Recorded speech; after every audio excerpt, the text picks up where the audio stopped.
Bonjour à tous, merci d'être aussi nombreux. Merci d'être aussi nombreux en ce jour où d'aucuns préféreraient probablement se promener aux Tuileries, mais beaucoup d'autres préféreraient rester devant les chaînes d'information en continu.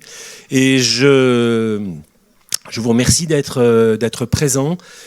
Et je voudrais dire notre sollicitude à tous ceux qui ont des proches, des amis, des parents en Israël. Mais je reviens à nos invités, que je remercie d'être là aujourd'hui, pour un motif que vous connaissez déjà, qui est cette magnifique exposition et le livre qui l'accompagne, à moins que ce soit l'exposition qui accompagne le livre, parce que chronologiquement c'est le cas.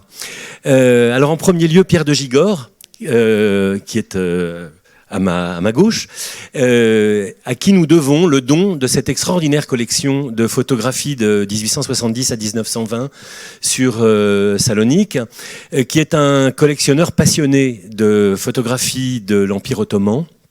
Donc il nous dira comment et pourquoi on constitue une pareille collection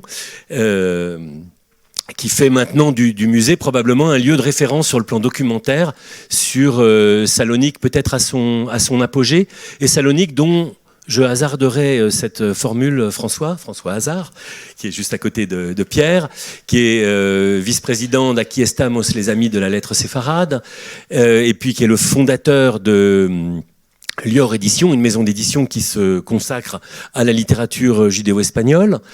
Je reviens à Salonique un instant. Salonique dont je me disais hier en écoutant un jeune photographe à Blois, Martin Barzilay, qui est allé à la recherche des stèles funéraires du cimetière détruit de Salonique dans la ville actuelle, qu'au fond, c'est peut-être la principale et peut-être même la seule ville juive d'Europe, puisqu'au fond, sa population était majoritairement juive, ce qui n'est probablement pas le cas des autres villes où les juifs étaient très nombreux, comme Vilna, Vilnius, ou comme d'autres, Stettler, où ils étaient nombreux, mais pas majoritaires, et où ils ne donnaient pas en quelque sorte le là de la vie sociale. Et puis donc à la gauche de François, Catherine Pinguet, qui est historienne, et à qui on doit donc ce très beau livre. Et c'est à elle qu'on doit toute cette histoire hommage, parce que c'est elle qui, il y a maintenant 2 ans, m'a fait l'honneur, j'ai envie de dire, et m'a sollicité pour relire son manuscrit, ce qui a été un grand moment de bonheur, je dois dire, et d'intérêt, parce que c'est un vrai livre d'histoire avec une originalité particulière, qui est que c'est un livre d'histoire dont le corpus de base, dont la source de base, les historiens parlent de source, comme vous savez, est ce corpus de photographie. Ce n'est pas un livre de photographie commentée, c'est beaucoup plus que ça. Et évidemment, c'est un texte qui est allé puiser à toutes les autres sources documentaires pour éclairer ce que sont ces photos. Voilà. Et puis la dernière personne que je voulais citer, c'est évidemment Nicolas Feuilly, qui est le commissaire de l'exposition avec Catherine. Nicolas est le responsable de la collection photo du musée. Et donc, il est maintenant le gardien des clés de cette collection que nous a donnée Pierre, dont je remercie encore la générosité. Voilà, mais j'ai été trop long. Je voulais juste remercier l'équipe de l'auditorium, Sophie Andrieux, Joseph Hirsch et Antoine Échard. Non, ça y est, je me suis encore trompé. Erard, pardon, voilà, de nous accueillir cet après-midi. Merci à tous.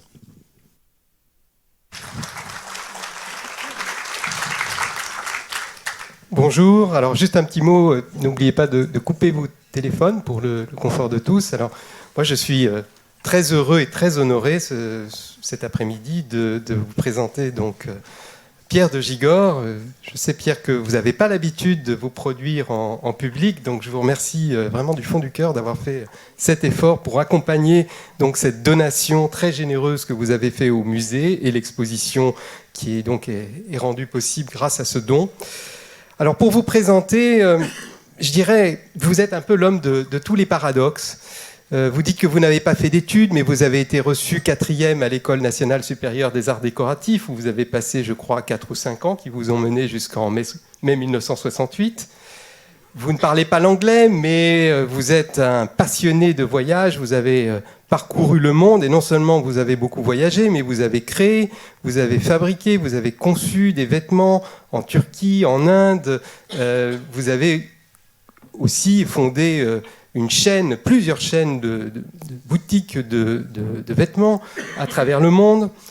Et puis, une autre chose qui m'a frappé dans votre vie riche, intense, où il y a eu à la fois des très hauts et puis aussi des très bas, c'est votre capacité de rebond, qui, moi, fait écho aussi à celle de certains juifs qui ont connu des difficultés, des traumatismes majeurs dans leur vie et qui ont su les surmonter. Donc vous avez surmonté beaucoup de choses.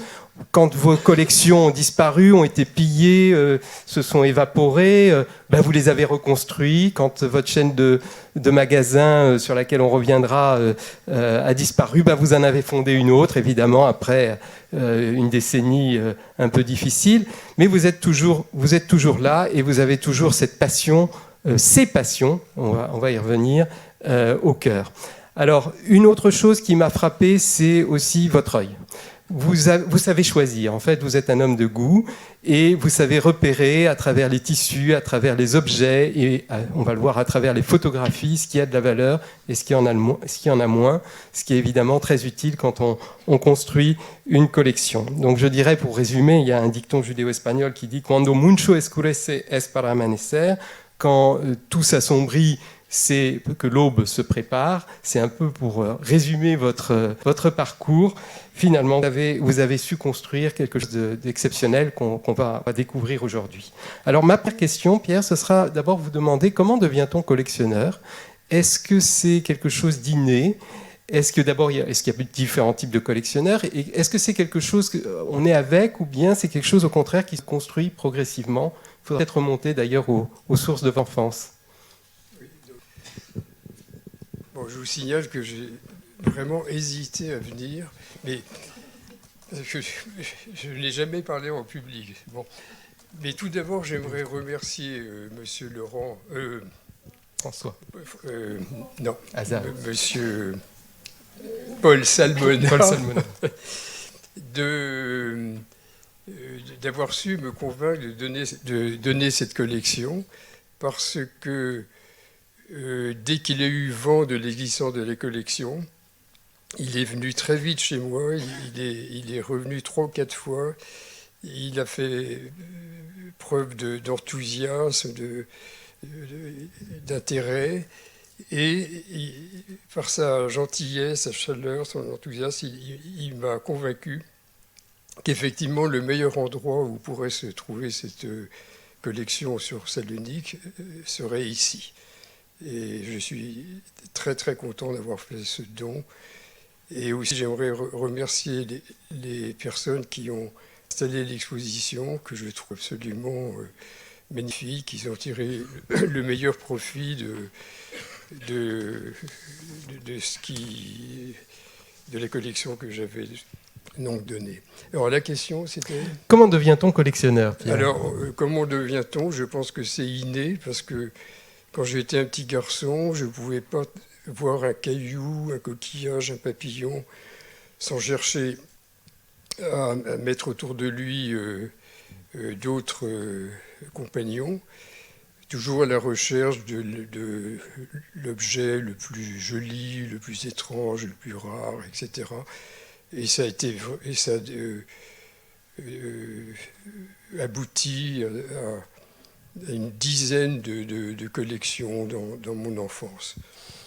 Mais je ne pense pas que je sois tributaire d'une grave pathologie, parce que j'ai quand même d'autres passions dans la vie qui ont fait que je n'ai pas passé ma vie à chercher les pièces exceptionnelles, etc. Et certes, quand je me remets dans l'ambiance de la collection, c'est parfois extrêmement stressant. On vit dans la frustration continuelle, parce qu'évidemment, on ne peut pas tout acquérir. Il y a plein de choses qui vous échappent. Et donc, il vaut mieux se relaxer en ayant d'autres occupations. Alors, il y a une autre passion dans votre vie, justement, c'est l'Orient et le voyage. Alors, est-ce que vous pouvez nous dire comment est née cette passion de l'Orient dans votre enfance, et peut-être nous parler aussi de ces premiers voyages qui ont été très formateurs dans votre jeunesse ? La première passion, c'est probablement les voyages. Ah bon? Excuse, hein, je manque d'habitude. Bon. Donc, la passion des voyages, je l'ai toujours eue. La preuve, c'est que quand j'étais étudiant, j'avais envie de faire du reportage. Et puis finalement, compte tenu des difficultés que j'avais avec l'anglais, je me suis dit c'est pas raisonnable parce que jamais j'arriverai à parler l'anglais. Donc je me suis contenté de partir faire un voyage. À 21 ans. À 21 ans, j'avais été reçu aux Arts Déco, donc on m'avait donné un petit pécule. Et mon idée, c'était d'aller en autostop jusqu'à Calcutta, en passant par l'Afghanistan à l'aller et au retour par le golfe Persique. On est en 1964 à peu près? En 64. Et évidemment, la première grande étape, c'était Istanbul. Et donc, évidemment, j'ai été complètement charmé par la beauté de cette ville. Mais j'ai eu la chance d'avoir une tante dont le grand-père était le directeur de la Banque ottomane. Et cette tante connaissait toute la bonne société d'Istanbul. Et je l'ai accompagnée dans des soirées, dans des réceptions. Et donc, non seulement j'ai pu appréhender l'aspect visuel de la ville, mais je suis rentré dans les vies de toutes ces personnes que j'ai rencontrées lors de ces soirées. C'est à l'époque, à Istanbul, vous m'avez dit, très francophone. Alors, une chose qui m'a beaucoup frappé, effectivement, c'est que toutes les enseignes étaient en français, mais aussi souvent en grec, en arménien, en judéo-espagnol.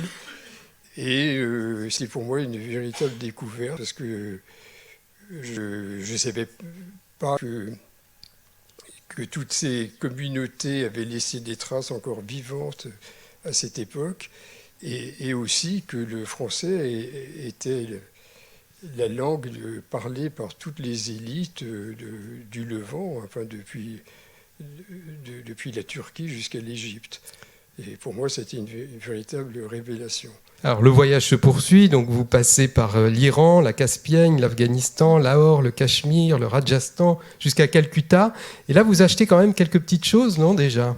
Alors j'avais évidemment un tout petit budget, mais comme l'Inde à l'époque était dans une misère épouvantable et qu'il n'y avait absolument aucun touriste, on pouvait acquérir de très jolis objets pour rien du tout.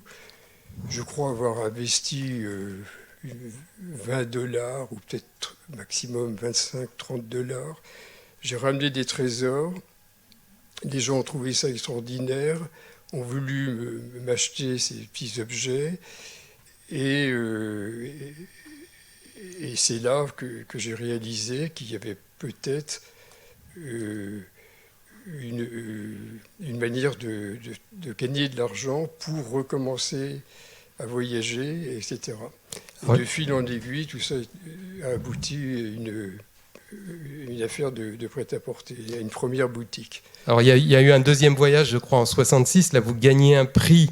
Maurice Herzog, qui est ministre du général de Gaulle, organise un concours de voyage et puis vous proposez de remonter aux sources du Gange au rythme des pèlerins. Vous gagnez le premier prix et vous partez à nouveau. Alors cette fois-ci, c'est avec un combi Volkswagen et vous ramenez là alors nettement plus de tissus. Alors, quand nous sommes arrivés en Inde, l'armée chinoise venait d'occuper toute la frontière himalayenne, la frontière du Nord, sur une profondeur d'au moins 100 km. Et les sources du Gange étaient donc dans la zone occupée. Donc plus de reportages. Et du coup, oui, eh bien, on a utilisé le combi pour le remplir de différents achats. Et après, au retour, on a organisé des soirées-ventes ce qui m'a permis un peu plus tard d'acheter une première boutique. Alors là, on arrive à une autre de vos grandes aventures, donc c'est Anastasia, c'est la première boutique donc, qui est, je crois, rue Saint-André-des-Arts, c'est ça? Une petite boutique était rue Saint-André-des-Arts, oui. Et avant ça, ça a commencé par des ventes dans des soirées, en fait, dans des parties. Et on m'entend ou pas, là, en fait? Oui, bon, d'accord. C'était dans des soirées, vous aviez des amis qui organisaient des soirées, et vous alliez vendre presque au déballage, on va dire, comme... Voilà, on enlevait tous les meubles, on mettait des matelas par terre, et puis le buffet, c'était des cacahuètes et du thé. Voilà, alors c'est un succès. Alors on est en dansant. Voilà, 66, 68, c'est le début de la mode hippie, en fait. Voilà, et dans le même temps, j'ai eu la chance d'aller aux États-Unis et en Angleterre, et j'ai vu que ce genre de mode démarrait là-bas. Je me suis dit, très très probablement, ça va venir en France rapidement. Et donc Anastasia, donc c'est une première boutique, mais ensuite je crois que ça a un succès phénoménal en fait, parce qu'aujourd'hui il y a plein de gens qui se souviennent encore d'Anastasia. Ça a eu énormément de succès. Bon, on était les pionniers dans ce style. Vous m'avez dit qu'il y avait une fois quatre vedettes, 4 stars qui étaient dans la boutique oui, en même temps qu'ils sont rencontrés par hasard. Et alors tout le monde venait pour les soirées costumées, les balles. Alors, il y a eu à l'époque, dès le deuxième mois de l'ouverture, le grand bal sur le thème des 1001 nuits organisé à l'hôtel Lambert par un Rothschild et son ami le baron de Rédé. Et beaucoup de ses invités étaient bien contents de trouver dans ma boutique des déguisements pour cette soirée.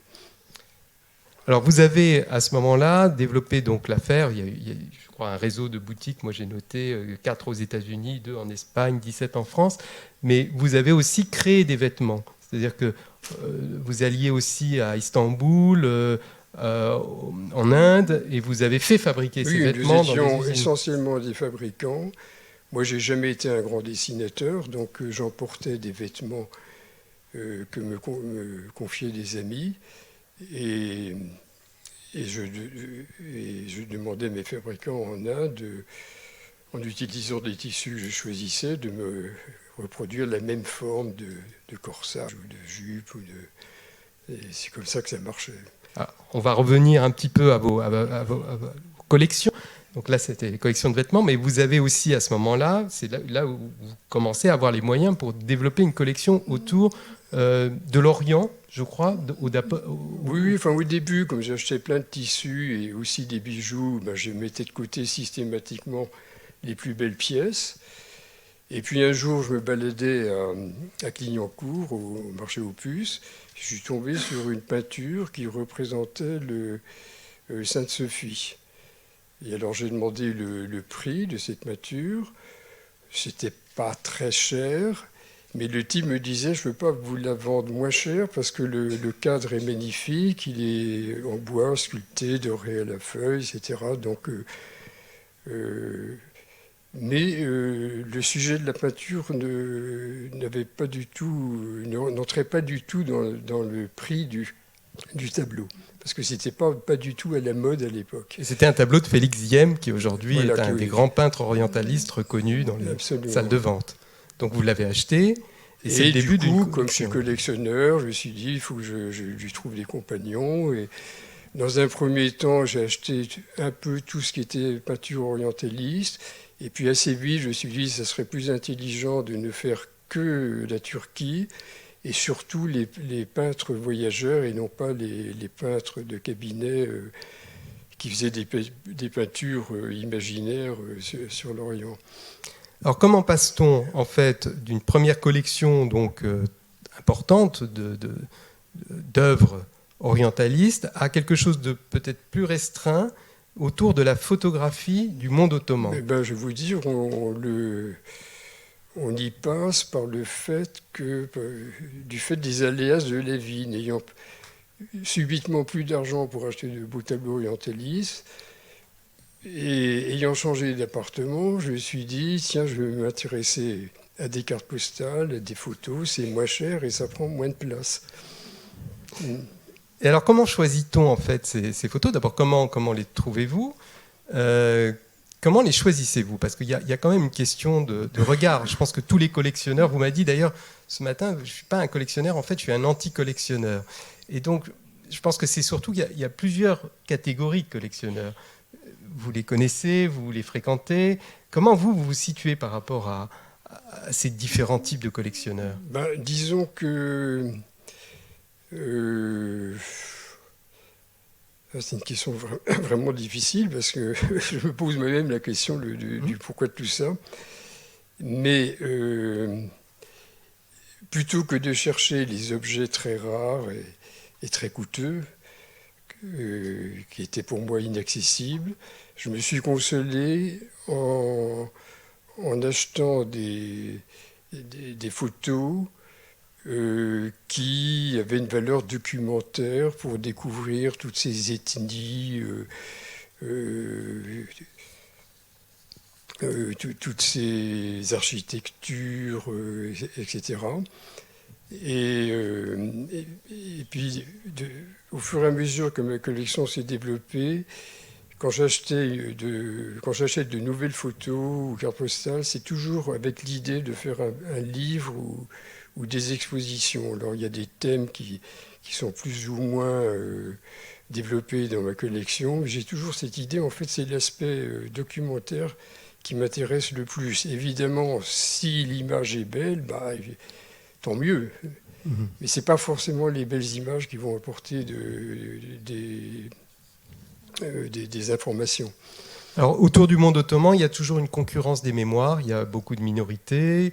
Donc, vous avez finalement, votre collection parcourt cette histoire ottomane, et vous avez des photos des Arméniens, vous avez des photos des Turcs, vous avez des photos des chrétiens, vous avez des photos des Juifs, finalement. Voilà, alors il faut savoir que la Turquie est un sujet très spécial, parce que du fait des nombreuses diasporas issues de diverses ethnies et vivant en France ou aux États-Unis et partout dans le monde, ayant souvent de gros moyens, eh bien, d'abord, on a toujours considéré que je n'étais pas légitime pour faire cette collection, n'ayant pas d'ascendance ottomane. Et il est évident qu'un collectionneur qui va ne faire que le thème arménien ou que le thème de sa ville ou de son petit village, il sera prêt à dépenser une fortune pour acquérir donc, ce qui concerne sa micro-collection. Et parfois, dans un même village, il y a un quart d'habitants arméniens, un quart kurdes, un quart grec et quelques juifs et puis et des Turcs. Donc tous se sentent légitimes, c'est leur village, c'est à eux que reviennent ces photos et donc un type comme moi, j'ai rien à faire dans cette affaire, quoi. Il y a votre tante quand même. Pardon ? Il y a votre tante, Huguette de Saint-Seine. Oui, mais enfin bon, c'est un lien ténu. Et il faut savoir que le marché de l'art est un marché déjà assez malsain. Mais alors, le domaine de la photo, c'est effrayant, parce que si vous achetez un tableau, on peut, dans la peinture ancienne, assez facilement savoir si c'est ancien ou pas ancien, etc. Mais par exemple, si vous achetez un album de photos ou une série de photos, comme par hasard, quand vous allez récupérer votre lot, il manque toujours la plus belle photo ou les 2-3 plus belles photos. Quelqu'un est passé entre-temps pour... Donc c'est très très compliqué. Si vous achetez un tableau, il arrive entier. Si vous achetez un album de photos, il n'est pas évident de pouvoir récupérer son album entier. Alors j'imagine qu'il y a des grandes frustrations. Il y a des albums que vous auriez aimé avoir. Il faut avoir les nerfs solides. Et, oui, il y a beaucoup de frustrations. C'est des combats même parfois. Hein. Mais enfin, ma chance c'est d'être généraliste. Et donc, si je faisais qu'un village, d'abord, il faudrait attendre des mois pour qu'une photo apparaisse sur le marché.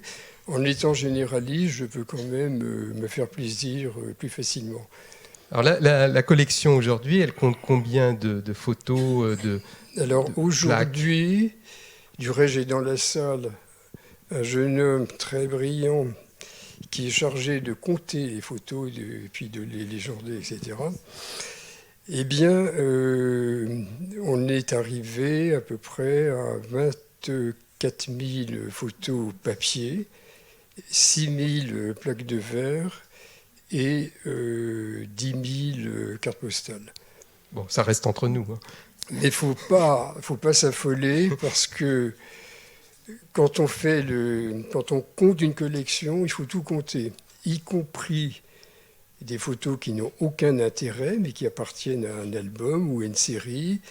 Tout juste, ces photos peuvent donner quelques informations sur le contexte d'un voyage, etc. Mais vendues à l'unité, elles valent évidemment 0 €. Donc, ce n'est pas la quantité qui fait la valeur, mais la qualité des photos. La qualité aussi, le travail qui est fait autour pour les légender. Je sais que vous avez toujours su vous entourer aussi pour donner... J'ai eu la chance de faire diverses expositions et livres, notamment avec Catherine Pinguet, qui, eux, sont des cerveaux et qui, très, très rapidement, arrivent à disséquer les choses, et donc à m'instruire des trésors que je suis susceptible d'avoir dans la collection, qui parfois m'avaient échappé. Mais heureusement, il y a de grands esprits pour eux. Alors, c'est grâce à vous en particulier que la première grande exposition de photographie ottomane a eu lieu à Istanbul, je crois. Je ne sais pas quand est-ce que c'est. Oui, c'était à Istanbul. En fait, l'ambassadeur de Turquie auprès de l'UNESCO avait eu vent de mes débuts de collection. Il est venu chez moi et il a été totalement paniqué parce qu'il voyait qu'il y avait beaucoup de gens qui rentraient dans l'appartement, que c'était un peu le foutoir et qu'il régnait une espèce de folie dans cet endroit. Et alors il a alerté des autorités turques pour leur dire « Mais écoutez, il y a des choses extraordinaires qui sont dans la main d'un type un peu bizarre.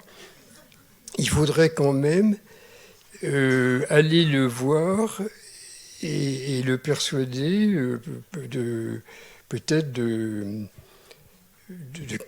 faire un musée en Turquie. » Et j'ai vu débouler chez moi des directeurs du patrimoine, du tourisme, des différentes personnalités, en plein à l'époque du PKK et des attentats arméniens. Et donc ces gens étaient accompagnés par des barbouzes et des voitures de police. Et j'ai eu... on m'a demandé... on a organisé une rencontre avec le maire d'Istanbul qui n'était pas Erdogan à l'époque. Je n'ai pas rencontré le maire, il était absent, mais un de ses adjoints. Et on avait envisagé donc de éventuellement trouver un lieu pour exposer la collection. Et puis il y a aussi le Getty, donc il y a votre première collection en fait qui fait. Je crois, alors le Getty, justement le Getty avait envoyé des émissaires à Istanbul comme il le fait à chaque fois qu'il y a une exposition, et ils ont rendu compte de la qualité de ce qu'ils avaient vu, et du coup le Getty m'a acheté la collection. Mais alors la chose extraordinaire, c'est que Getty n'a pas voulu acheter les plaques de verre, et c'est grâce à ça, après plusieurs miracles, que la collection est ici. Parce que s'ils avaient acheté les plaques de verre, elle serait au Getty. Elle serait au Getty. Bon, alors on remercie le Getty d'avoir fait l'impasse sur les plaques de verre. Alors, Pierre, je vous remercie vraiment beaucoup de toutes ces explications. Je terminerai peut-être en vous demandant quelle est la vocation en fait pour vous, et peut-être vous n'avez pas de réponse à cette question, c'est la question la plus difficile. Vous faites cette collection par passion, vous continuez à collectionner. La seule chose dont je suis sûr, c'est que je souhaiterais qu'elle reste dans son entier. Parce que sa force et de pouvoir illustrer d'explorer toutes sortes de sujets. Et donc, il faut qu'il reste en entier, c'est tout. C'est Voilà. la seule certitude que j'ai. Merci beaucoup, Pierre. Alors maintenant, je vais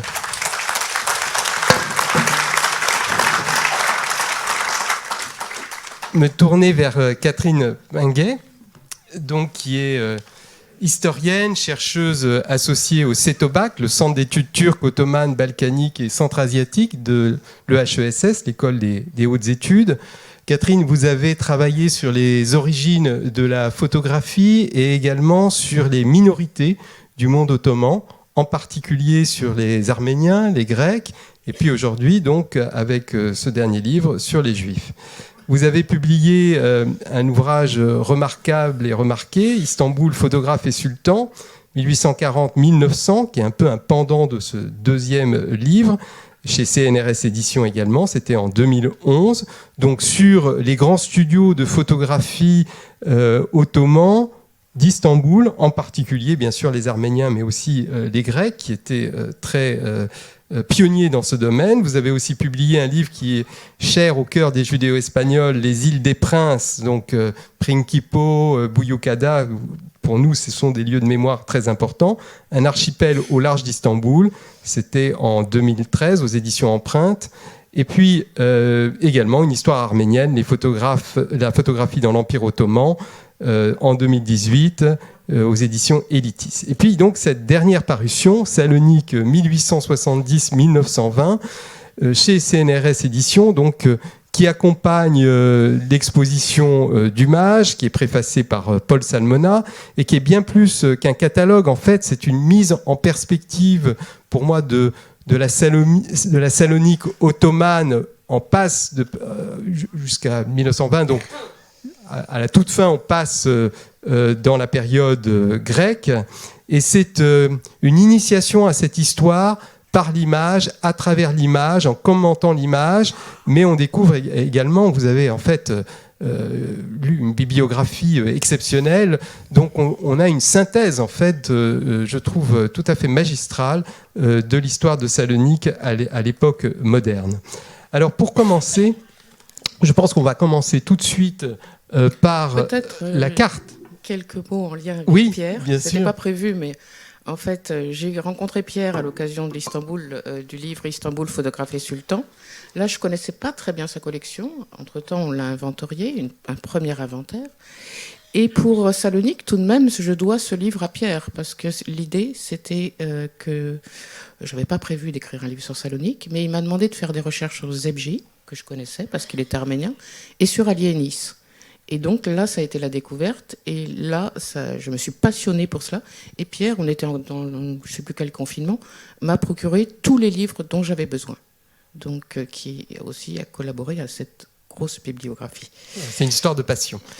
Alors, et de collaboration. Et de collaboration. Donc on a cette carte de Salonique. Peut-être vous pouvez nous donner quelques grands repères topographiques, Catherine, pour que tout le monde sache se situer. Dans l'exposition, en revanche, vous allez voir une carte qui ne figure pas dans le livre. Vous allez voir les différents quartiers.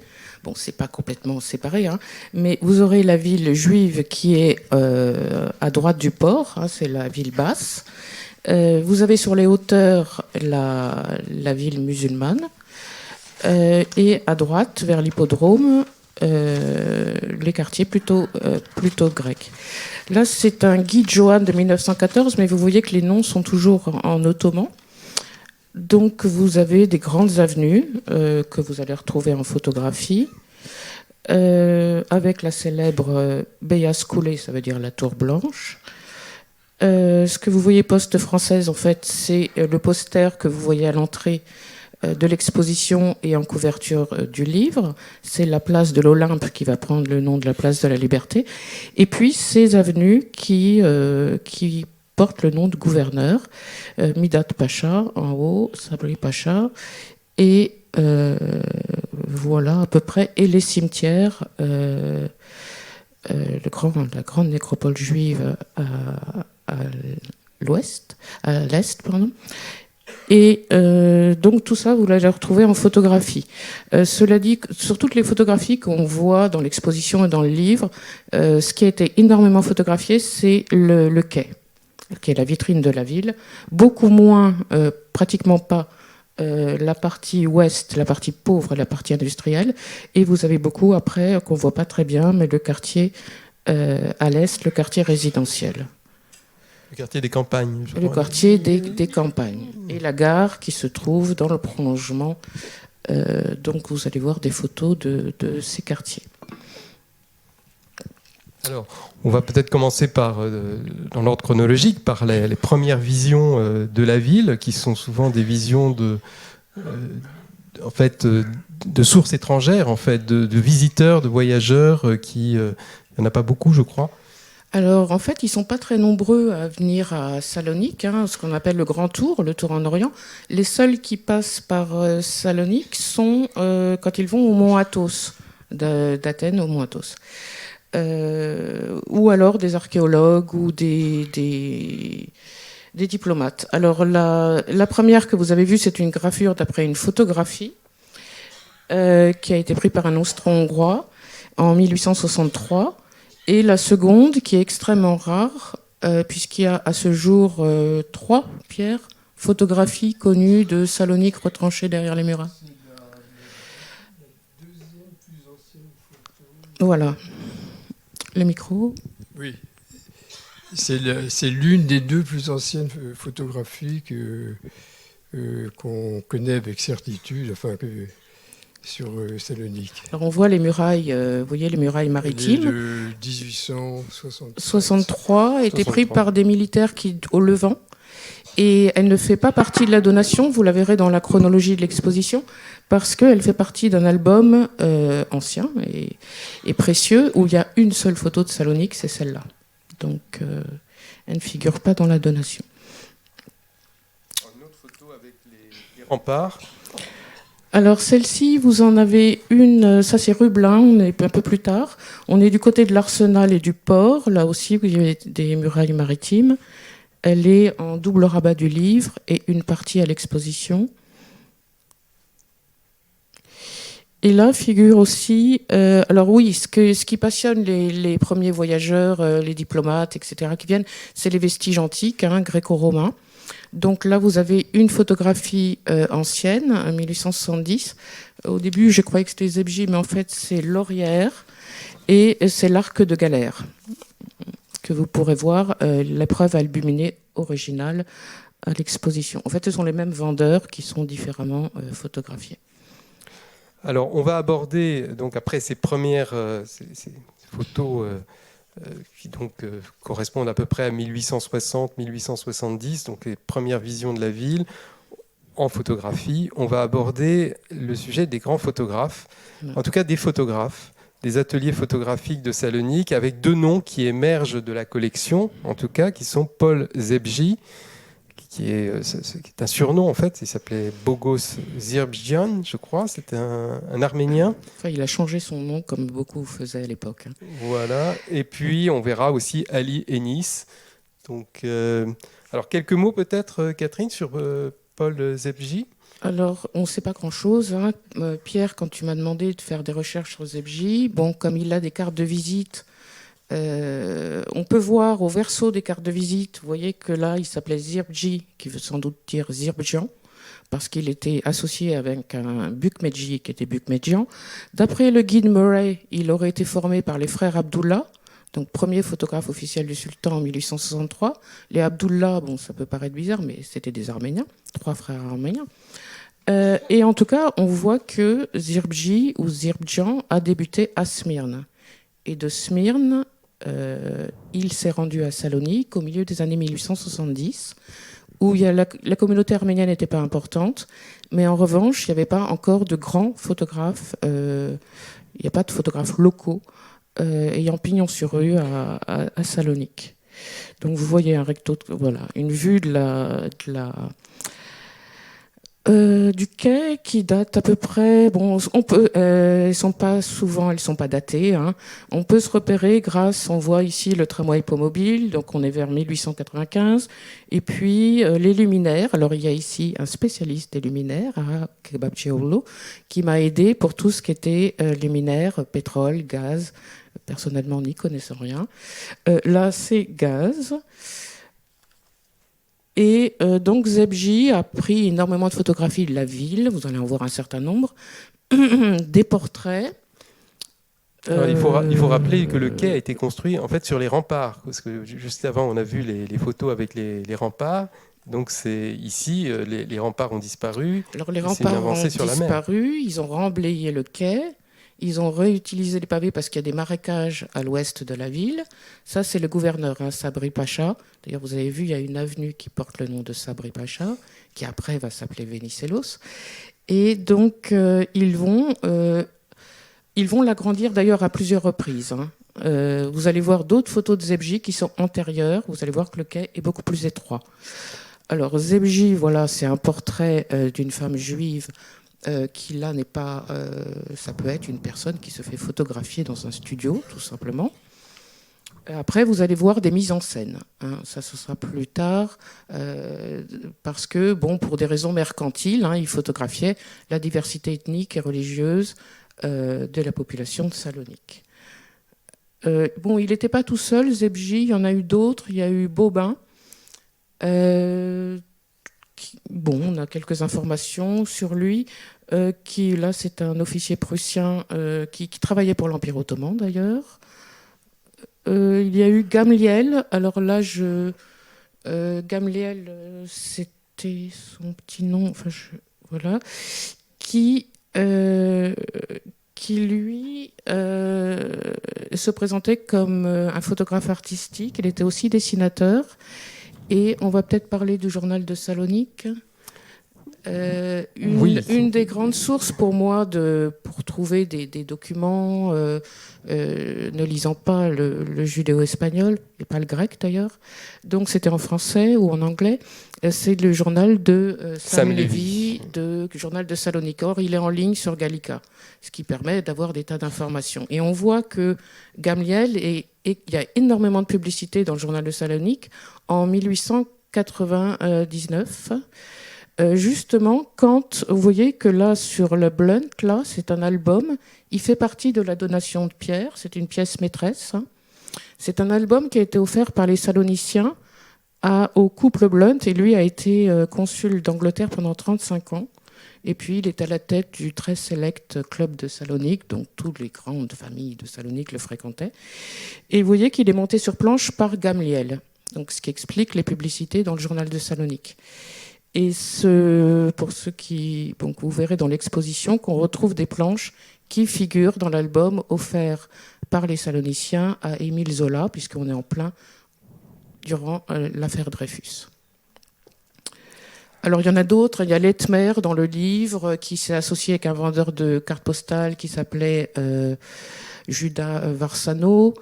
Mais bon, la pièce maîtresse que disait Pierre tout à l'heure, puisque Getty n'a pas acheté les plaques de verre, Pierre a énormément, je ne sais plus combien, je suis fâchée avec les chiffres personnellement.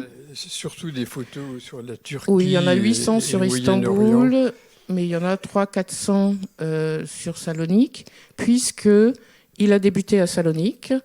J'ai trouvé des renseignements sur lui à sa mort en 1948.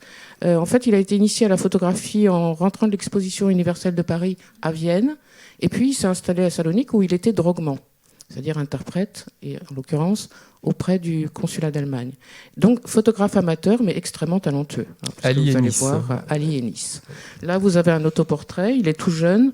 J'en ai rajouté un qui est plus tardif, quand il est installé à Istanbul.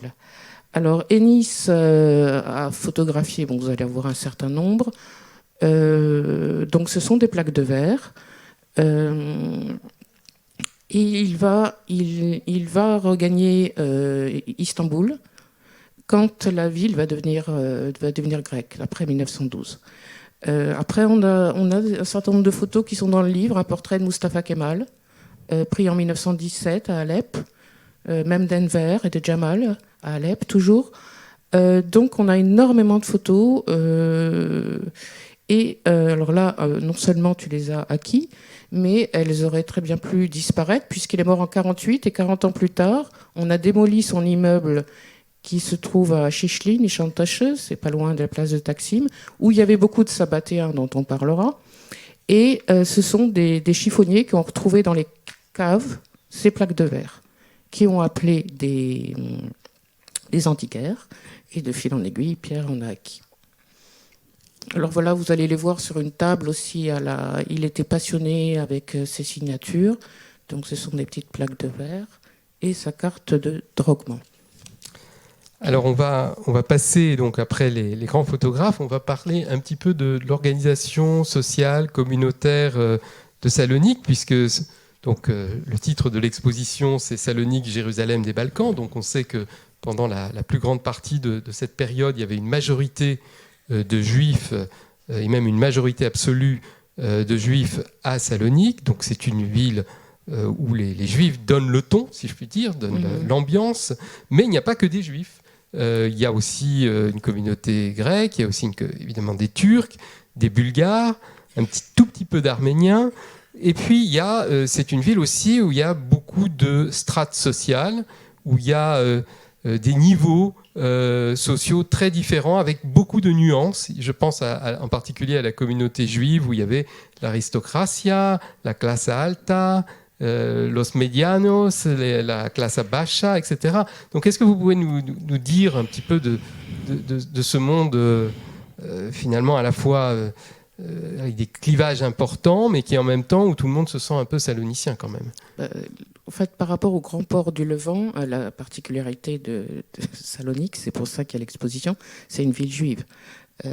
Contrairement à Smyrne, donc des Romagnotes, des Ashkénazes, mais surtout des Séfarades. Alors oui, c'est très très hiérarchisé. Il y a une poignée de grandes familles, et vous m'expliquiez qu'en plus, dans les grandes familles, à Latigny, c'est pas la même chose que Kovo. Voilà, par exemple. Donc c'est même hiérarchisé entre eux. Après, la classe intermédiaire, des artisans spécialisés, qui font vivre la ville énormément, mais qui sont une classe inférieure. Et la très grande majorité, mais on a fait un panneau à l'exposition, c'est ceux qu'on ne voit pas, c'est-à-dire les pauvres. Des fois, on les voit parce que c'est des petits métiers. Alors c'est pittoresque, c'est exotique, on les photographie surtout en studio. Mais les ouvriers, et Salonique est la plus grande ville ouvrière de l'Empire ottoman, on ne les voit jamais, ou à de rares exceptions près. Donc là, on a une photo de Paul Zebji, donc des hamales, donc des portefaix, des débardeurs du port, hein, puisque c'est un port, il y a beaucoup de porteurs. Alors, est-ce que ce sont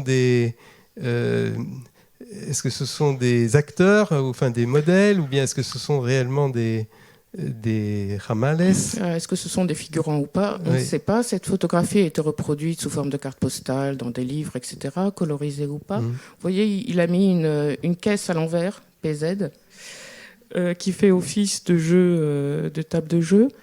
Les toiles de fond sont toujours les mêmes, hein, vous allez voir. C'est un paysage qui est plutôt des chênes, hein, pas du tout...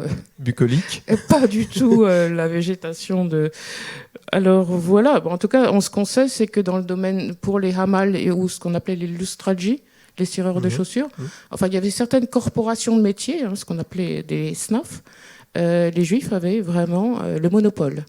Ce qui explique aussi que le jour de Shabbat, de toute façon, personne ne travaillait, puisque si un bateau débarquait ou un train, de toute façon, il n'y avait personne pour les débarquer, etc. Donc, voilà. Alors, on continue, donc toujours Paul Zebji. Alors, vous voyez aussi toujours la même toile de fond. Alors là, c'est groupe de juifs. Alors, je pense, avec d'autres historiens en Grèce, qu'il s'agit de musiciens, mais rien ne permet de l'affirmer. Là aussi, reproduit sous forme de carte postale. Ça veut dire qu'ils ont donné leur consentement. Alors là, on a échangé pas mal de mails. Pourquoi, d'ailleurs? À propos du chapelet. À propos du chapelet. Ce n'est pas du tout religieux, hein, c'est le tesbih, tout le monde peut le manier. C'est en même temps, je pense, une forme d'accessoire. Par contre, la tenue vestimentaire est absolument respectée, hein, chez les femmes et chez les hommes. Alors, on continue avec les Bulgares. Alors les Bulgares, eux, ils ont posé de différentes manières, hein, mais ils ne se sont pas déguisés en revanche. Ils ont toujours resté bulgares. Aussi reproduit dans des livres. Et aussi Paul Zebji. Ça, c'est toujours Zebji, oui. Là, par contre, c'est à Liénis. Alors, on a cette photographie à l'exposition. Ce sont les pêcheurs. Alors, normalement, dans les villes du Levant, les Juifs n'étaient pas pêcheurs, mais ils sont extrêmement nombreux à Salonique. Donc, nous avons même une corporation de pêcheurs qui est scindée en deux groupes. Il y a Los Moros, Voilà. donc, qui étaient censés être des Siciliens, je crois. Et puis, Il y a beaucoup de Siciliens parmi les pêcheurs, oui. Alors, j'ai appris dans le livre que certains pêchaient en haute mer et donc ne rentraient pas le Shabbat, et puis que d'autres étaient plus faisaient de la pêche côtière, alors ils revenaient jour après jour. Plus proche de la côte. Et puis, comme c'était des corporations, c'était souvent les leaders de cette corporation, c'était toujours la même famille. Voilà. Alors là, c'est une photo qui est moins posée, qui n'est pas en studio déjà, donc on voit aussi l'avantage de... Oui, là c'est allé à Nice, hein, c'est une plaque de verre. Alors la photo, évidemment, magistrale de l'exposition, avec... alors là, on voit, ce qui était intéressant, c'est aussi les niveaux sociaux.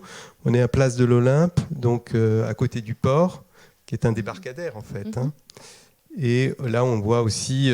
alors on a la haute société, mais on a des niveaux peut-être moins... aussi des gens moins riches qui apparaissent. Oui, il y a une mendiante, on voit, c'est la seule femme. Non, il y a d'autres femmes. On a il y a les femmes juives en tenue traditionnelle. Avec la kofia. La kofia, voilà, donc c'est les bateaux de la municipalité derrière, qui desservaient donc différents débarcadères. Donc la place de l'Olympe, c'est une des photos les plus vivantes et les moins posées, parce qu'on pose beaucoup à l'époque quand même, hein, tandis que là, ce n'est pas le cas. Alors, on parlait de l'aristocratia, voilà les grands notables sur un ponton. Oui, alors là, c'est le haut du panier. Hein. Alors, on est toujours avec Aliénis. Et donc là, je crois que c'est un ponton qui est du côté du quartier des campagnes. Des campagnes, oui. Alors, Aliénis a énormément photographié les campagnes. Alors là, la gare. Là, c'est Aliénis, ça, c'est la gare. Donc la gare, on est dans les années 1910 avec les gens sur le quai. Donc on reconnaît aussi la tenue, le couple de juifs. C'est par rapport à la tenue des femmes aussi. Là aussi. Alors à côté de cette gare, on en parlera tout à l'heure, c'est qu'il y avait un quartier pauvre, le quartier Faubourg de Hirsch. Puisqu'après l'incendie dont on parlera tout à l'heure, de 1890, Maurice de Hirsch a fait construire un quartier pour les sinistrés de l'incendie. Donc quartier Beauvre qui jouxtait la gare. Alors, ce qui est frappant aussi sur ces photos, donc, c'est qu'on a à la fois des tenues très occidentales, des gens qui sont même, on dirait, 4 épingles, qui est une expression judéo-espagnole. Canotier. Voilà. Tout, et puis on a encore des gens en tenue traditionnelle. On a une cohabitation de l'ancien et du moderne, de la tradition et de l'Occident, qui est typique et qui est en fait beaucoup plus complexe que ce que les photos peuvent laisser apparaître, puisqu'on peut avoir des gens qui ont des mentalités très archaïques, mais habillés dans des tenues extrêmement modernes et occidentales. Et puis on peut avoir des gens qui sont au contraire dans des tenues traditionnelles, mais qui pensent modernes. Ça, c'est tout à fait caractéristique du monde, en tout cas judéo-espagnol. Mais je pense que ça peut, sans doute, c'est caractéristique aussi du monde ottoman. Oui, je pense. Alors, on passe à la place de la Liberté. Oui, parce que la place de l'Olympe, après la Révolution jaune turque, va s'appeler place de la Liberté. Donc là, on est après la Révolution jaune turque de juillet 1909. Donc de nouveau, on peut voir des tas de choses. Hein. La régie ottomane de tabac, une pension, les deux femmes qui... Alors là, avec des tenues différentes d'ailleurs. Oui, donc sans doute une différence de génération, et donc tenue traditionnelle et occidentale. Il y a un portrait d'un homme très connu, hein, écrivain, dramaturge, Namik Kemal, vous voyez à l'entrée de la rue, qui est la rue Sabré Pacha. D'ailleurs, j'avais dit dans mon livre qu'elle en double page, vous ne me le coupez pas, s'il vous plaît, je veux le portrait de Namik Kemal, franc-maçon, enfin, et un penseur qui a influencé les jeunes Turcs. Alors, il y a aussi une vie religieuse, évidemment, à Salonique. Alors, on voit beaucoup d'églises, on voit beaucoup de mosquées, dont certaines qui sont très pittoresques, mais on voit très peu de synagogues en fait. Alors là, c'est l'église Sainte-Sophie, qui se situait d'ailleurs dans un quartier juif. Et quand il va y avoir l'incendie de 1890, elle va être sinistrée. Il y a un minaret. Hein, donc et alors, elles aussi... sont toutes transformées en mosquées. Hein. Donc, c'est-à-dire que là, vous voyez le minaret. Sainte-Sophie, c'est la mosquée Cassumier.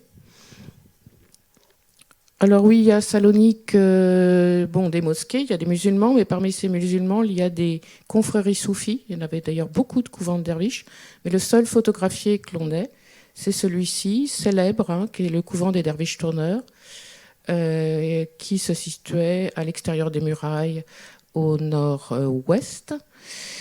Et là, c'est extrêmement rare. Alors il fait partie, Pierre a 2 albums d'un ambassadeur Mulhoc, qui a été en poste à Salonique et qui a fait des albums où il a découpé des journaux, des photos, des revues de presse. Et ça, c'est une aquarelle originale réalisée par un peintre en 1908, je crois, de la cérémonie des derviches tourneurs de Salonique. Alors pour les spécialistes du soufisme, c'est extraordinaire parce qu'il n'y a pas... c'est inédit, quoi. C'est ésotérique, donc c'est quelque chose qu'on ne représentait pas. Si, c'était énormément représenté par contre. Oui, énormément. À Istanbul, on a beaucoup de dessins. Dans la peinture orientaliste, énormément. Mais pas à Salonique. Pas à Salonique. Alors, quand même, on a une photo de synagogue. Alors oui, on n'a pas de photo de... On s'est quand même acharné. Non, on n'a aucune photo de synagogue. Ça, c'est la qui va brûler d'ailleurs en 1917. On n'a que cette carte postale. Et voilà, les femmes qui sont à la porte de la synagogue, puisque dans la tradition, en tout cas séfarade orientale, les femmes ne rentraient pas dans les synagogues, sauf les femmes très âgées, pour des raisons d'impureté, tout simplement. Hein.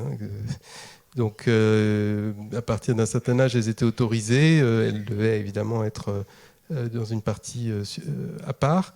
Et donc là, on les voit qui assistent à la fin de à l'office depuis l'extérieur. Bon, là, c'est une carte postale aussi. Hein. Pardon. Alors, pour la modernisation, après, c'est ça. Alors, on va changer de thème. En fait, il y a un thème évidemment très important dans ces années-là. C'est Salonique change profondément, à la fois culturellement, socialement, et puis l'urbanisme aussi change. Et ça se voit bien sûr à travers les images. Donc, on recommence, on revient évidemment à ce quai qui est très représenté, très emblématique de la ville et qui donne lieu à... C'est un quai de promenade, donc c'est là aussi où se font les rencontres, je crois. Alors là, c'est assez ancien, hein. On pense 1880-85. Vous voyez que la photographie ne permet pas de saisir le mouvement. Donc là, c'est une épreuve albuminée de ce quai. Alors c'est aussi Zebji, hein, j'ai vu. Ça, c'est Paul Zebji. Tout ce qui est ancien, ça sera Paul Zebji. Là, c'est de nouveau Zebji qui ne fait pas partie de la donation parce que c'est un album à peu près de cette taille. Où il y a quelques photos de Zebji, le reste c'est du Abdullah ou Pascal Seba. Mais je vous la montre parce que elle date des années 80, 85, et on voit la nécropole, les cimetières, en l'occurrence la nécropole juive au-dessus de la ville. Toujours le quai, mais là un peu Alors plus là, tard. c'est plus tard puisque vous voyez le tramway hippomobile, donc on est dans les années 1895. Et là, on est plutôt vers après 1907, puisque vous voyez que le tramway, il est électrifié. On voit la douane, non? C'est le port. Alors derrière, on voit la douane, on voit le port. Elles sont pas très nombreuses, les photographies du port, d'ailleurs. On voit, vous voyez les petites guérites, c'est l'affiche, donc c'est la place de l'Olympe. Le débarcadère. Le débarcadère. Alors là, on est rue du Varda. Alors, Zebji, c'est une photo de Zebji. Il avait son atelier dans cette rue, qui était aussi surnommée la Via Ignatia. Et c'est sans doute à l'étage de son studio, parce qu'on en a plusieurs de ce type. Alors, on voit que ça a été pavé. Il y a des mais c'est assez ancien. Par contre, vous avez zoomé. Je ne sais pas pourquoi. Voilà. Non, pourquoi vous avez zoomé? Ah, j'ai pas zoomé, non. Ah non. Si, parce qu'on voit mieux la maison qui est là. J'ai que ça. Si, la deuxième, c'est... Là, j'ai pas Voilà. fait de zoom. Voilà. On voit, par exemple, en fait, quand je dis le livre, bon, pour ceux qui veulent le livre, il faut vraiment le lire avec une loupe. Hein. C'est là que vous verrez vraiment des détails. Par exemple, là, je crois que ça ne fait pas partie de la donation, c'est pas à l'expo. On voit les marmites au rez-de-chaussée, on voit cette balustrade où après on va avoir des gens apparaître quand il y aura le roi de Serbie qui va venir. Donc c'est bien de rentrer dans l'image. Alors là, c'est la modernité qui arrive, Alors, donc c'est le boulevard Amidier. Alors à Midié, ils vont... Bon, en plus, comme il va y avoir un incendie en 1890, ils vont, mais ça c'est même un peu plus tôt, ils vont faire des grandes artères. Alors, bon, à Abdulhamid, on va en faire dans des tas de villes. Alors ce qui veut dire Amidié, hein, c'est une référence à Abdulhamid, le sultan.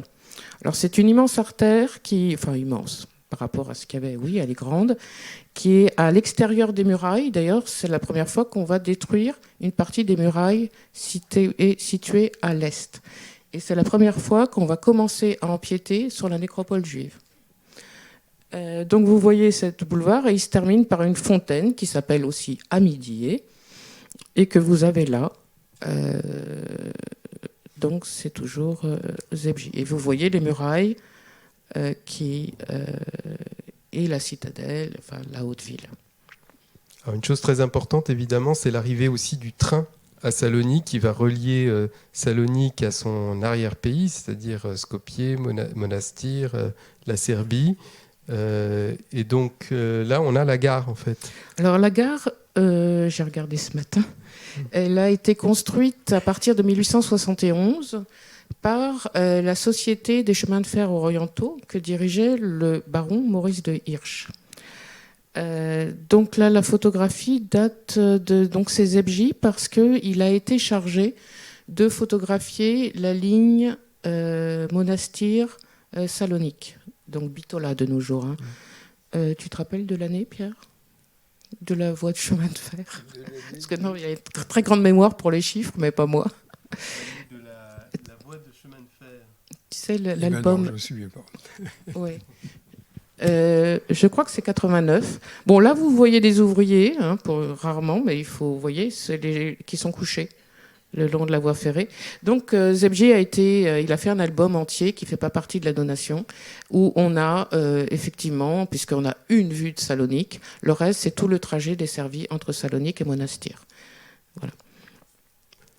Alors, on aborde maintenant la Salonique industrielle, puisqu'en fait, c'est une ville ouvrière aussi, Salonique. Avec, oui. je crois, 20 000 ouvriers à la fin du 19e siècle. Ouais, ça représente 17% de la population, ce qui est quand même beaucoup pour l'époque. Puis on va le voir avec un mouvement ouvrier aussi qui va naître avec Abraham Benaroya. Oui, j'ai réussi à glisser Abraham Benaroya dans l'exposition, j'y tenais, parce qu'il y a une photo d'une grève. Là, c'est le moulin à Latini, le premier moulin à Latini, hein, qui a été fondé en, je crois, 1871, oui, c'est ça.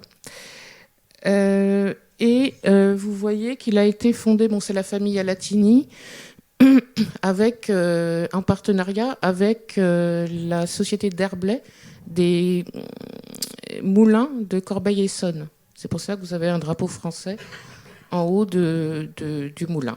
Donc c'est le premier moulin. Il est situé comme la briqueterie à Latini, non pas dans le quartier ouvrier situé à l'ouest, mais il est situé à l'est. Puis on voit la maison de maître aussi. On voit la maison du maître, on voit ce qu'on appelait les bains de mer, c'est-à-dire Deniz Hamamlage. C'était des hammams où les gens, des lieux de sociabilité aussi, allaient se rafraîchir. Donc c'était pas mixte évidemment, pour les hommes et pour les femmes. Et la signature est inversée, mais c'est bien Zebji. Oui, c'est Paul Zebji. Et Pardon. là, par contre, j'ai pas retrouvé parce que vous avez une photographie originale dans les livres à l'exposition, je l'ai pas retrouvée. Là, vous avez une carte postale. Donc ça, c'est le nouveau moulin Latini, puisque le précédent va brûler en 1898. On va le reconstruire en plus grand. Donc c'est un des plus, vous voyez la légende, de l'Orient. Alors le grand architecte il y en a plusieurs, mais le plus grand, qui a fait énormément de choses pour les particuliers, mais aussi pour l'État ottoman, il s'appelle Posseli. Alors sur la photo précédente, on voyait le drapeau français aussi. On ne le voit pas parce qu'il n'y a pas les couleurs, mais oui, c'est le drapeau français. C'est parce que c'est d'Herblay, en fait, c'est Corbeil-Essonnes, quoi. Après, les Alatini vont reprendre eux-mêmes, seuls, la direction de ce moulin. Alors on continue, là c'est la briqueterie Alatini. Alors là, c'est aussi immense, hein, la briqueterie. Vous voyez que la petite est pieds nus devant. Donc c'est un très grand complexe. Et là, c'est une vue des campagnes. Donc le quartier résidentiel, dans l'exposition, comme dans le livre, vous en avez beaucoup. Donc vous voyez les villas cossues. Vous voyez une mosquée dont on va parler, c'est la mosquée des 2 de mai. Et la nouvelle mosquée. Et au fond, un grand bâtiment moderne aussi. C'est l'orphelinat. Alors c'est absolument gigantesque. C'est un orphelinat grec qui est plus grand que le palais du gouverneur. Alors ça, c'est la seule usine qui est en centre-ville. C'est la filature Sayas. Alors ça posait des problèmes de pollution, puis de nuisances sonores, hein, puisqu'il y avait une sirène qui sonnait tout le temps. Et donc, qui employait beaucoup de jeunes femmes, d'ailleurs, juives pour la plupart, très jeunes. C'est Aliénis, hein, comme la précédente d'ailleurs. Oui, c'est Aliénis, et qui va brûler, comme tout la vitrine de Salonique en l'incendie de 1917. Alors là, c'est la brasserie cette fois-ci. Oui, alors la photo et la composition est vraiment très très belle. Nicolas Feuilly, donc avec qui nous avons fait l'exposition ensemble, a remarqué ce petit personnage, vous voyez, au bord de l'eau, donc qui a laissé la charrette et le petit penseur. Bon, elle est extrêmement bien composée. C'est la brasserie. Alors la brasserie appartenait à la famille Alatini de nouveau, mais également Fernandez et Misrahi. Et c'était un des plus grands complexes industriels de la Méditerranée orientale. Brasserie Olympos. C'était Aliénis. Alors là, de nouveau, Aliénis, ça c'est le palais du gouverneur, le Konak, qui était aussi la préfecture, qui construite par Poselli. Je me suis beaucoup référée à des tas d'ouvrages, mais ce que je vous disais, c'est que le meilleur historien, auquel je me réfère très souvent, c'est David Narr, qui a écrit Jewish Salonika, aussi qui a publié un grand nombre d'articles. Et grâce à cet ouvrage, et puis il me suffit de reconnaître le gouverneur. Et comme il y a eu énormément de gouverneurs ottomans, ils n'étaient pas en poste très longtemps, ce qui m'a permis d'identifier et le gouverneur et le grand rabbin qui est à ses côtés. Là, en l'occurrence, c'est le grand... Puis je sais quand est-ce qu'il est mort. Donc c'est un grand rabbin, un Jacob Kovo, moderniste, qui parlait d'ailleurs l'ottoman. Et ce qui permet de contextualiser l'image, hein, parce qu'en fait, mon travail essentiel a été de contextualiser ces images, autrement... ça n'a pas grand... Enfin, si, c'est beau, mais ça n'a pas d'intérêt historique. Et vous voyez sur les marches les petites filles de l'Alliance israélite universelle. Puis on arrive à cette dernière image pour la modernité, qui est en fait... je crois que c'est à côté de Sainte-Sophie. Alors, c'est l'intérieur de la cour de Sainte-Sophie. Là, je l'ai changé hier parce que, ça a été construit, la fontaine aux ablutions et la porte monumentale lors de la venue du sultan Mehmed Rechad en 1911. Les Grecs, quand ils vont prendre la ville en 1912, ils vont détruire. Ils vont détruire et la fontaine et la porte. Par contre, ce qui m'intéresse dans cette photographie, c'est ce qui est autour. Puisque ce quartier va brûler et qu'on est en plein quartier juif, on voit le type de maisons qu'ils vont construire autour, vous voyez. Ça donne une idée de l'habitat reconstruit à la fin du 19e siècle. Alors, quand on parle de modernité, en fait, dans l'Empire ottoman, et en particulier à Salonique, avec le poids démographique de la communauté juive, je crois que ce qui est important de retenir, c'est que ce mouvement de modernité, il vient de l'intérieur de la communauté juive avant d'être aussi soutenue par l'extérieur. On connaît évidemment l'aventure de l'Alliance israélite universelle, mais il y a des forces modernisatrices. Alors évidemment, elles sont liées aussi au mouvement de réforme dans le monde ottoman, on connaît les Tanzimat et qui vont se prolonger. C'est un mouvement endogène, ce qui fait que ce mouvement qui est entraîné en particulier par les grandes familles, l'aristocratia, les Francos, ces familles souvent d'origine italienne, toscane, comme les Alatini, les Fernandez, ce mouvement finalement va prendre racine dans la communauté. Ces familles assez aisées vont servir un peu de modèle de comportement et surtout d'éducation. Et donc ce mouvement finalement, on a souvent l'idée que finalement ils ont été... il y a eu un effort de régénération parce que beaucoup de voyageurs qui venaient à Smyrne ou à Salonique étaient épouvantés par l'état de pauvreté, de misère dans lequel étaient plongés certaines parties de la communauté juive. En fait, ce mouvement vraiment de régénération est né de l'intérieur. Et je crois qu'il est très ottoman, qu'il est très lié aussi à cet effort de modernisation. Je pense que le mouvement est né chez les Arméniens plus tôt, ou chez les Grecs, et il y avait un sentiment un peu de retard chez les Juifs de s'être fait piquer la place, même du point de vue commercial, du point de vue des banquiers. Il y avait une rivalité. Il y avait une rivalité il y avait très une grande forte. rivalité entre les Juifs et les Grecs au niveau des banques, Ouais. au niveau du commerce. Par contre, ce conflit entre les anciens et les modernes, moi je l'ai surtout étudié dans la communauté arménienne à Istanbul. Plutôt. Tout ça est lié aussi à ce qu'on appelle le rescrit impérial après la guerre de Crimée. Donc, il y a un rescrit qui date de 1856 sous le règne du tout jeune Abdülmecid. D'ailleurs, Abdülmecid va venir à Salonique, donc premier sultan à venir dans la ville en 1869. Donc, on déclare toutes les communautés, enfin tous les Ottomans égaux. Donc avec liberté de culte pour les non-musulmans.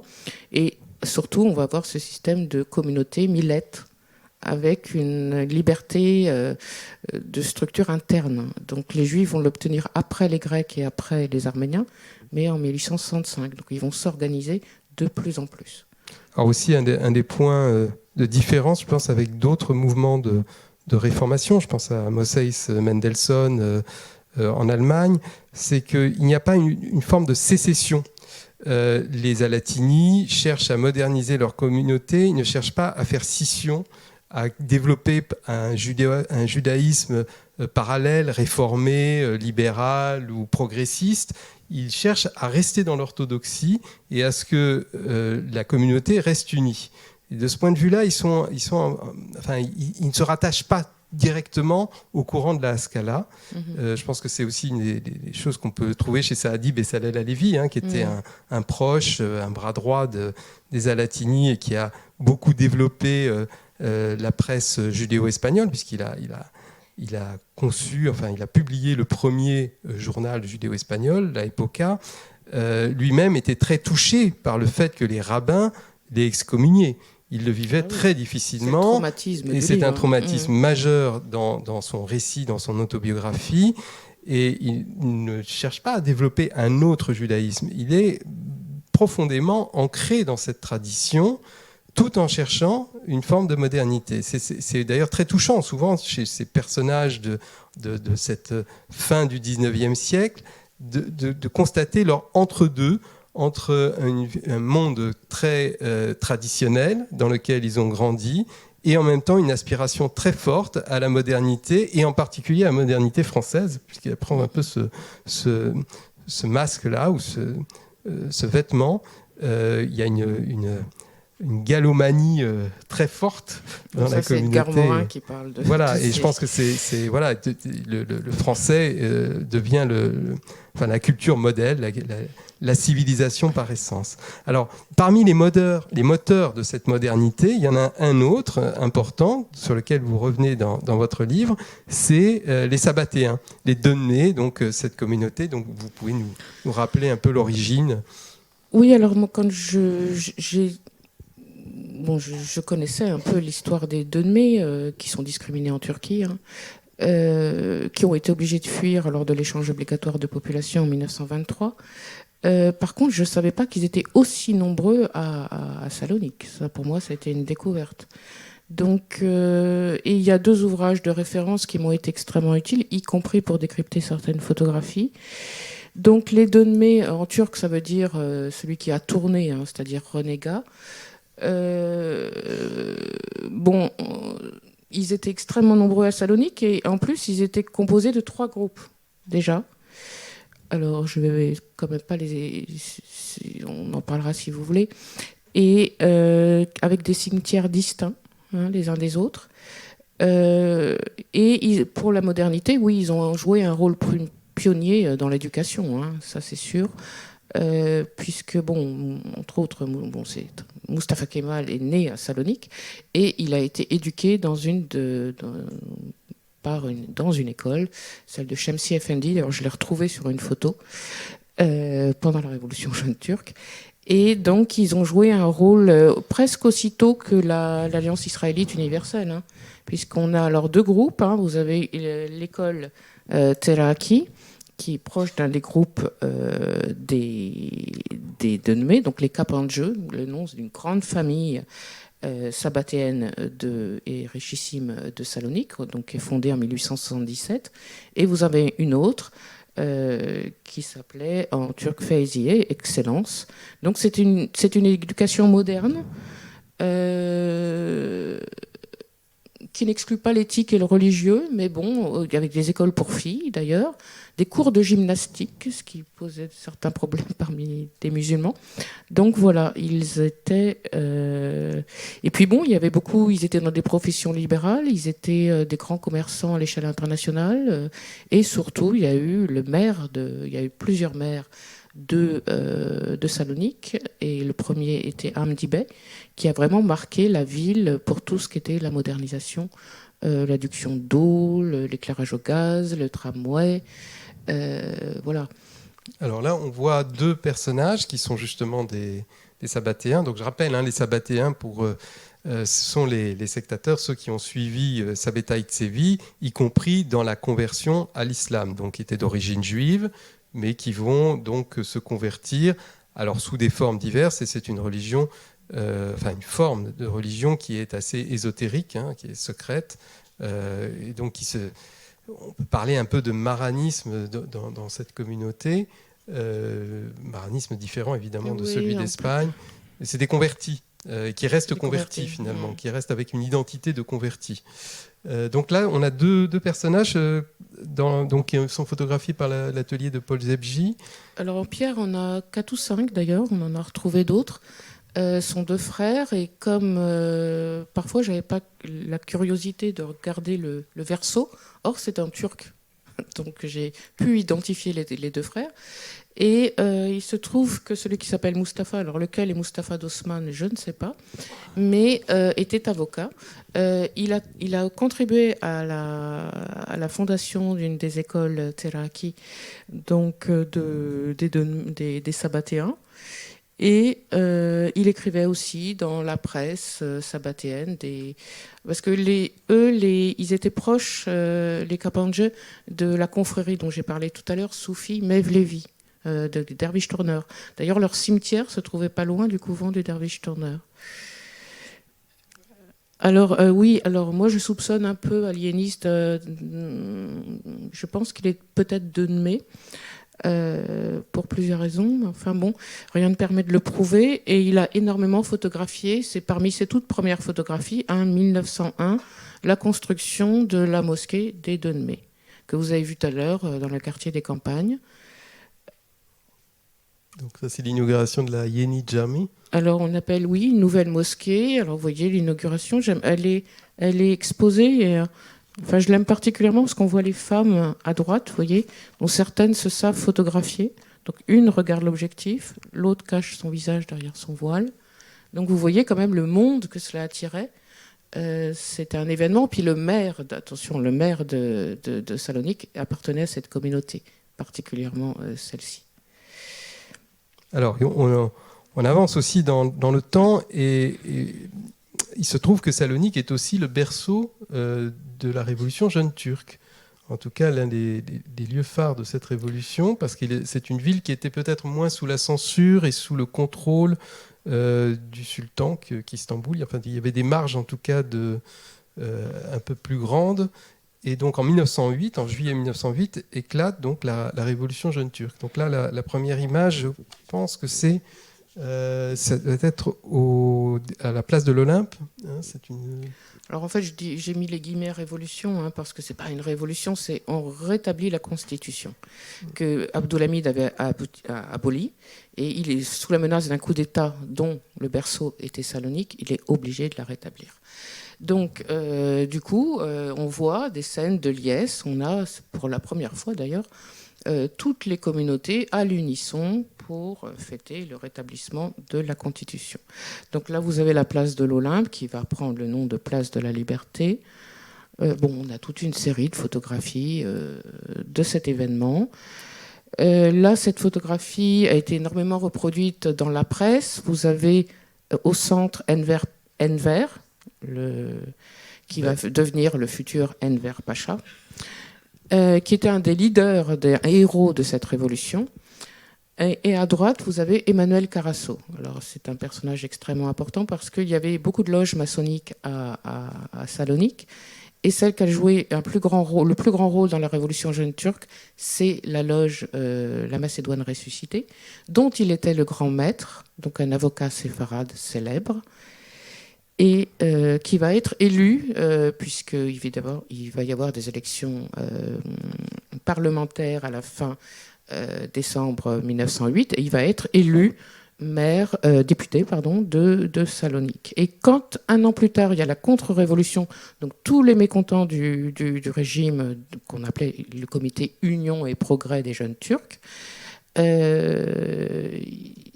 cette insurrection va être matée grâce à une armée qui va venir de Macédoine. Et il va y avoir la destitution du sultan Abdulhamid en 1909.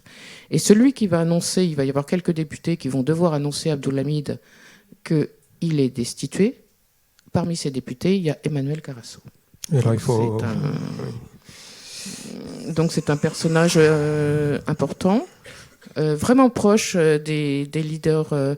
Dans sa loge maçonnique, il y avait quelqu'un d'aussi célèbre qui va devenir tristement célèbre, c'est Talat Pacha, qui, d'ailleurs, on pense que c'est à l'initiative de Talat Pacha que Abdulhamid a été incarcéré, non pas à Istanbul, mais à Salonique et dans la villa à Latini. On a des photos, vous allez voir, dans le livre, mais aussi à l'exposition, de cette villa Latini où était emprisonné le sultan, jusqu'à ce que les Grecs ne reprennent la ville. Juste avant, évidemment, il est transféré à Istanbul et incarcéré au palais de Beylerbeyi. Alors, c'est des années très importantes à Salonique. Alors, juste après la révolution, entre guillemets, jeune turque, il y a un mouvement social important qui se développe avec des grèves, je crois, avec... des grèves d'ailleurs qui réussissent un peu puisqu'il y a une hausse des salaires et c'est le développement du mouvement socialiste avec Abraham Benaroya, une presse de gauche qui émerge.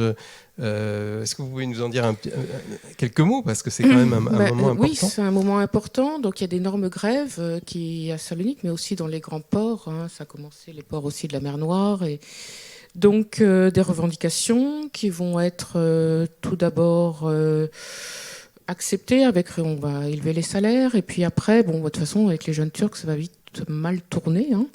Donc il va y avoir l'interdiction de ces syndicats. Benaroya va être arrêté, il va être après exilé. Les scènes de liesse que vous avez vues, ça ne va pas durer très longtemps.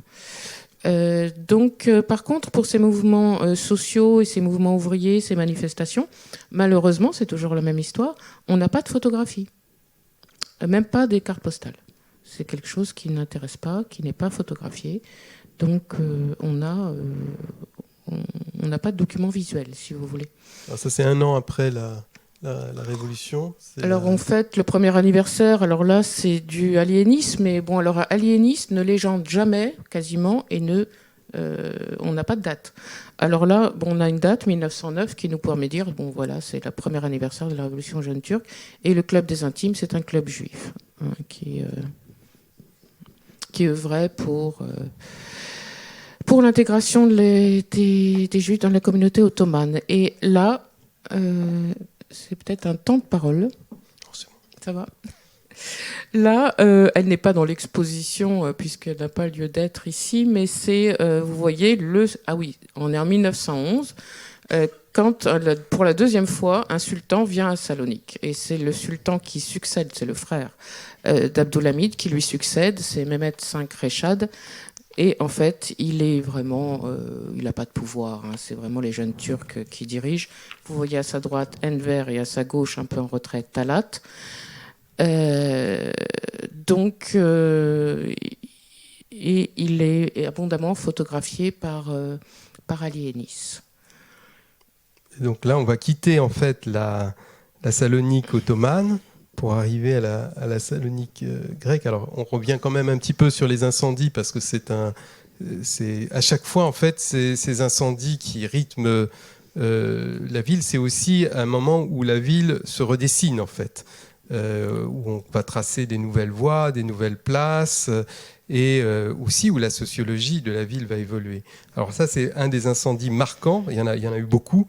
Il y en a eu deux. Enfin, il y en a eu beaucoup, effectivement. À Istanbul, c'était le même phénomène. Hein. Il y avait énormément d'incendies. Les plus dévastateurs, et c'est toujours la basse ville, donc c'est-à-dire les quartiers juifs. Hein. Là, vous avez l'incendie de août ou septembre, mais en tout cas 1890. Donc c'est la basse ville.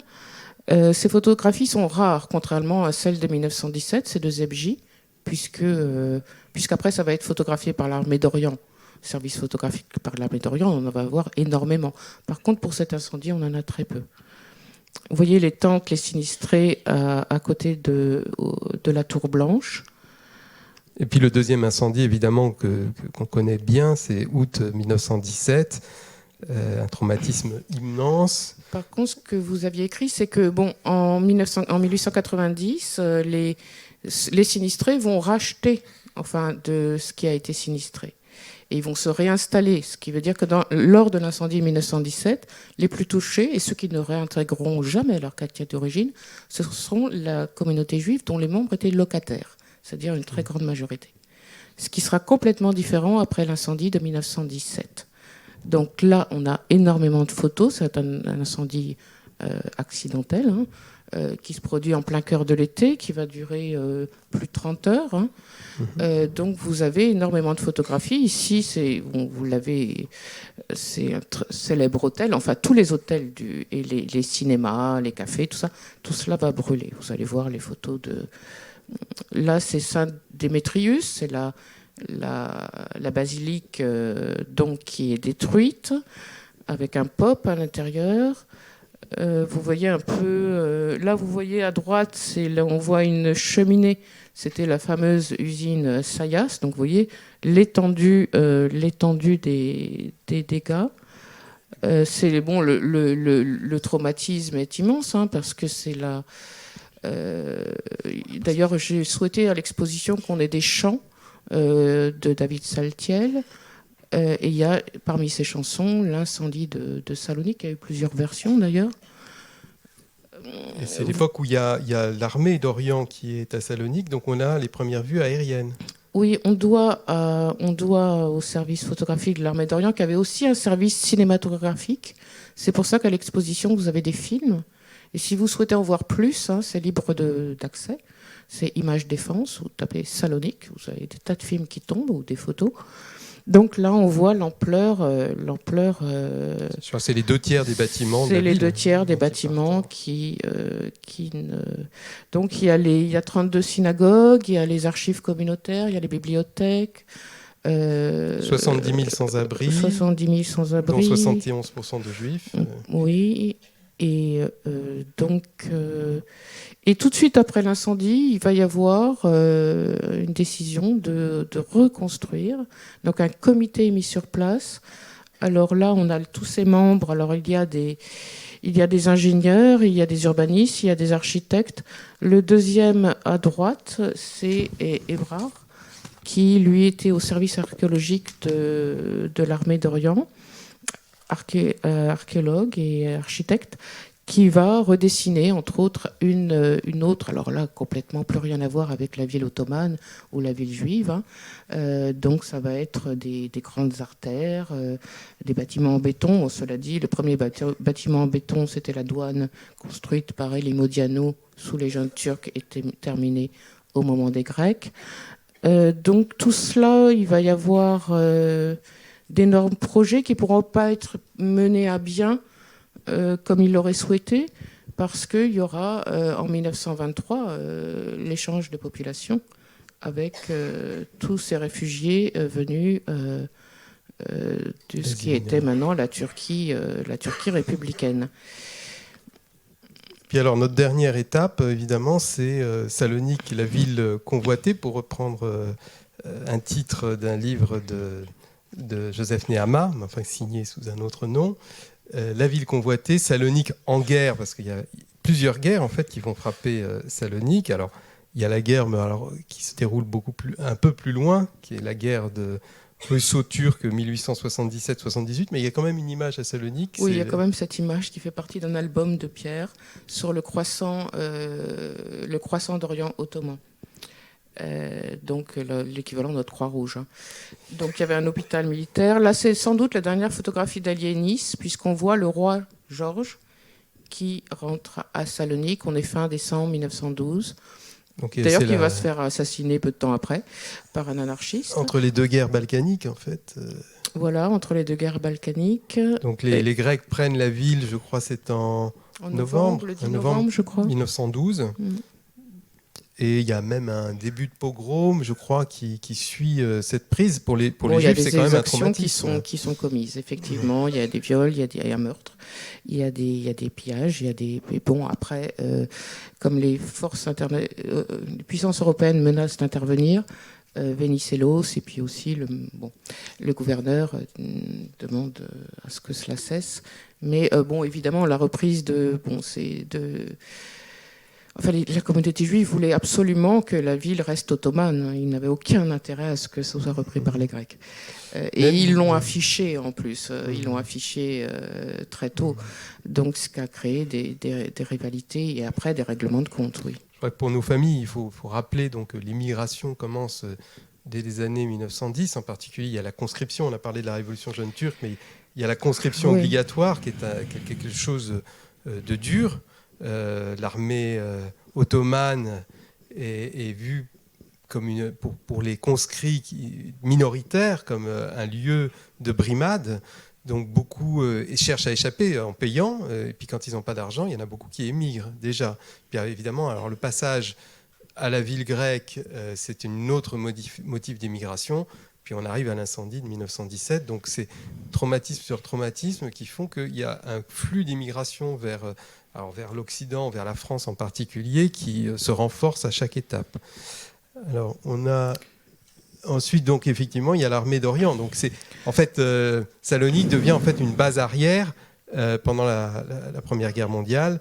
Le front est évidemment plus au nord, mais il y a en permanence des militaires dans la ville, et c'est aussi une source pour le commerce d'enrichissement. Oui, quand j'ai vu cette photo, je me demandais ce que c'était. En fait, Pierre, c'est une toute petite photo. Hein. Et en fait, c'est un Zeppelin qui a été allemand, qui a été abattu, mais vraiment dans les terres. Mais ils vont le ramener et puis ils vont le mettre vers la Tour Blanche. D'ailleurs, service photographie de l'armée d'Orient, ils l'ont filmé. Alors on voit les gens, les badauds qui le regardent. C'est assez vivant d'ailleurs. C'est mai 1916.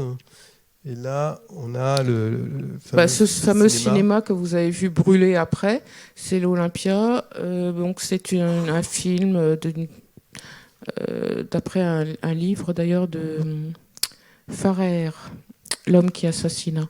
Donc évidemment fréquenté aussi par les soldats.